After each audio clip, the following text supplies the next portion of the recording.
Hello guys, আমি হলাম মাম, তোমাদের সকলের প্রিয় মাম। এটা হচ্ছে আমার প্রথম মিনি ভ্লগ।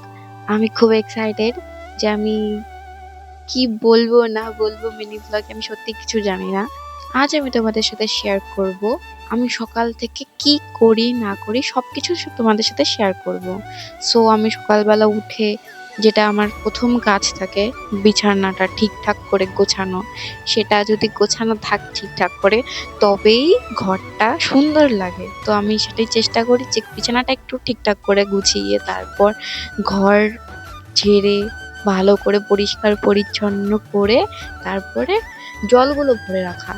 জলগুলো ভরে রাখলে সবাই খায়, জল ভরে না রাখলে কেউ খায় না। তারপর নিজে ব্রাশ করে এসে মুখ ধুয়ে দেন আমি বসি ব্রেকফাস্ট করতে। তারপর গায়ে সূর্যের আলো পড়ছিল, খুব ভালো লাগছিল। এইভাবে কাজ করে আজকের দিনটা শেষ করলাম এখানে।